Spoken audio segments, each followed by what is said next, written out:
اللہ الرحمن الرحیم۔ تمام تعریفیں اللہ کے لیے ہیں، وہی نیک لوگوں کا ولی ہے۔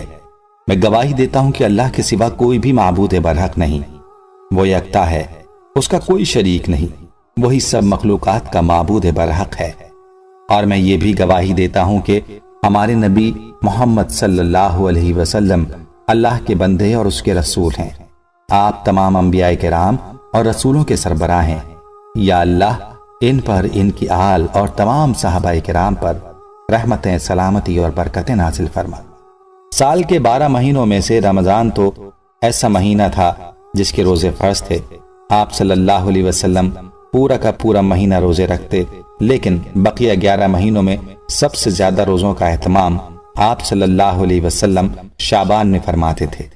آخرکار کوئی سبب اور وجہ تو ہوگی، اور کوئی تو خیر و برکت کا پہلو ایسا ہوگا جو ماہ شعبان کو ایسی فضیلت و بزرگی عطا کی گئی۔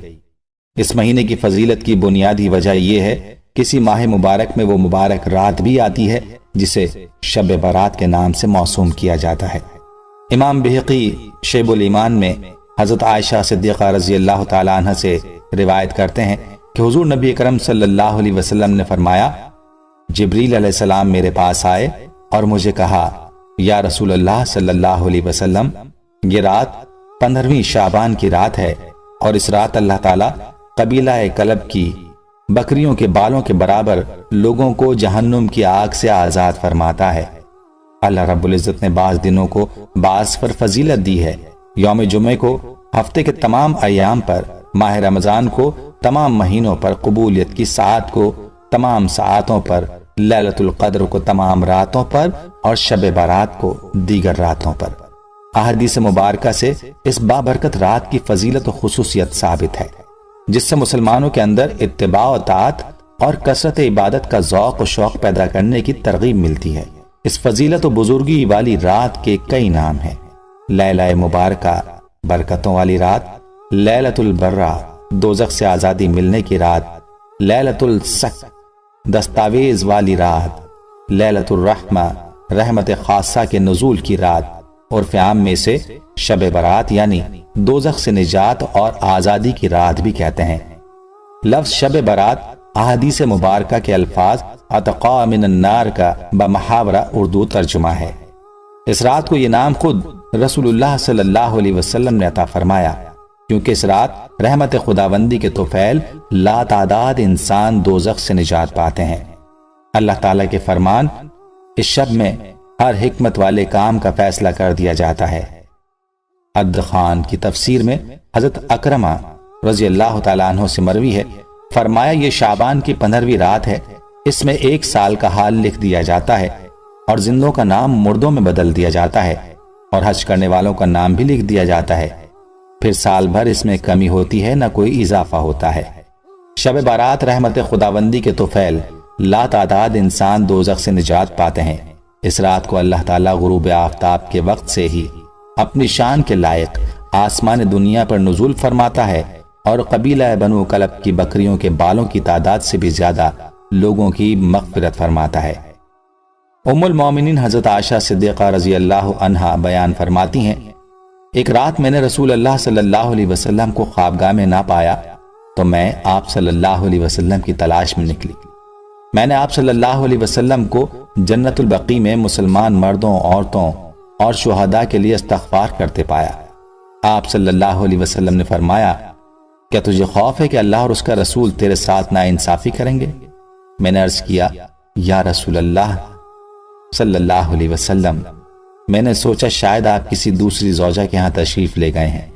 آپ صلی اللہ علیہ وسلم نے فرمایا، اللہ تعالیٰ 15ویں شعبان کی رات کو اپنی شان کے لائق آسمان دنیا پر نزول فرماتا ہے، اور قبیلہ بنو کلب کی بکریوں کے بالوں کی تعداد سے بھی زیادہ لوگوں کی مغفرت فرماتا ہے۔ آپ خود ہی اندازہ لگا لیں یہ کتنی رحمتوں اور برکتوں والا دن ہے۔ بہت سارے لوگ اس دن کو عام دن سمجھ کر گزار دیتے ہیں، انہیں اس دن کی فضیلت، برکت اور اہمیت کے بارے میں علم تک نہیں ہوتا۔ 15 شعبان بہت برکت والا دن ہے۔ اس دن صرف 15 منٹ کا ایک خاص عمل ہے، اس عمل سے آپ جھولیاں بھر سکتے ہیں۔ کیا معلوم پھر آنے والا 15 شعبان ہماری زندگی میں آئے یا نہ آئے، زندگی کا کوئی بھروسہ نہیں۔ اس رات کو جو یہ عمل کرے گا اللہ کریم اس کی جھولیاں بھر دے گا، من کی مرادیں پوری کرے گا، ہر تنگی، مشکل اور پریشانی میں آسانی پیدا فرمائے گا، بیماروں، بلاؤں اور آفتوں سے اللہ کریم حفاظت فرمائے گا۔ آپ نے اس رات کو کرنا یہ ہے کہ سچے دل کے ساتھ ندامت میں ڈوب کر اپنے آپ کو قصوروار اور مجرم تصور کرتے ہوئے کم سے کم 100 مرتبہ استغفار پڑھ لیں۔ استغفار کے الفاظ یہ ہیں: استغفر اللہ الذی لا الہ الا ہوا الحی القیوم واتوب الیہ۔ اس کے بعد پوری امت، رشتہ داروں کا، حتیٰ کہ دشمنوں کا بھی تصور کریں۔ جس کیفیت سے آپ دعا مانگیں گے اسی کیفیت سے ان کے لیے بھی دعا ضرور مانگیں گے۔ انشاءاللہ اس عمل سے آپ کو فائدہ یہ ہوگا کہ آپ کی مرادیں پوری ہوں گی، آپ کی پریشانی دور ہوگی اور اللہ پاک آپ کو بیماریوں، آفتوں اور بلاؤں سے حفاظت فرمائے گا۔ اور عام زندگی میں اس کے مزید فوائد یہ ہوں گے کہ استغفار خزانہ غیب سے رزق دلواتا ہے۔ کچھ نہ کریں، ایک تسبیح صبح و شام استغفار کی کر لیں۔ کوئی استغفار نہیں آتا، استغفر اللہ اتنا تو پڑھ سکتے ہیں، اور ایک تسبیح میں کون سا وقت لگتا ہے؟ اور تسبیح نہیں ہے تو انگلیوں پر پڑھ لیا کریں۔ جو استغفار کو لازم کر لیتا ہے رب اسے غیب کے خزانے سے دیتا ہے۔ اپنی زندگی کو ان اعمال کے ساتھ لگائیں، اللہ ایسی جگہ سے رزق عطا فرما دیتا ہے کہ جہاں سے گمان نہیں ہوتا، بے گمان رزق عطا فرماتے ہیں۔ ہمارے جو گناہ ہیں، جان بوجھ کر یا انجانے بولوں کے گناہ، نسلوں کے گناہ، اپنی نظروں سے کسی کو حقیر دیکھ لیا، کیا پتا اس نے تنہائیوں میں توبہ کر لی ہو اور اللہ کا دوست بن گیا ہو، پتہ نہیں اللہ کی بارگاہ میں اب وہ کیا بن گیا ہے، پہلے مجرم تھا اب محرم بن گیا ہے۔ اور تیرے عیب کی نظر، جس نے اس کا عیب دیکھا حالانکہ اس میں عیب تھا، لیکن پتہ نہیں اللہ کی بارگاہ میں اس کی کیا حیثیت ہے، لیکن اس کو عیب کی نگاہ سے بولنا ایک انوکھا گناہ ہے۔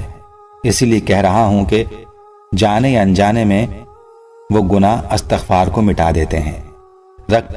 رب کی مغفرت تو فرشتے کو بھی بھلوا دیتی ہے، حتیٰ کہ ایسے گناہ جو فرشتوں کو یاد ہیں وہ بھلوا دیتا ہے اور فرشتوں کی گواہیاں بھی ختم کر دیتا ہے۔ بڑا استغفار نہیں تو چھوٹا استغفار کر لیا کریں، اور کیا ندامت کے ساتھ کیا کریں۔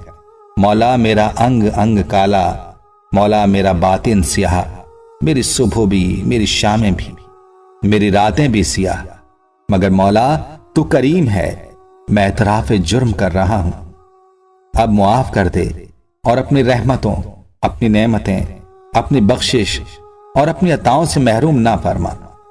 یا اللہ میں نے کوئی اعتراض کیا ہو، استغفار۔ یا اللہ کہیں نظر کا گناہ، استغفار۔ اللہ کہیں بولوں کا گناہ، استغفار۔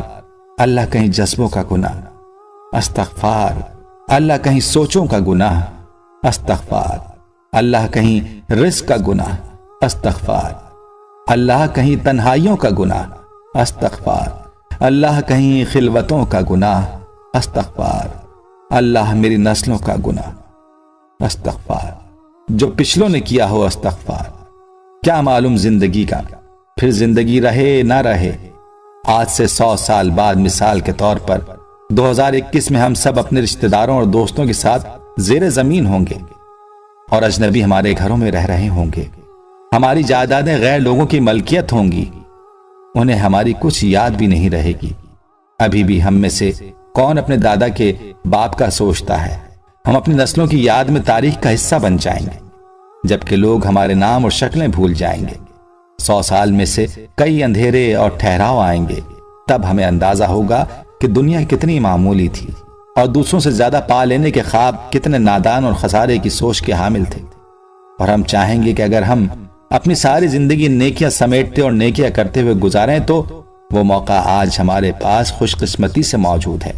جب تک ہم باقی ہیں، ابھی زندگی باقی ہے، غور کریں اور بدلیں۔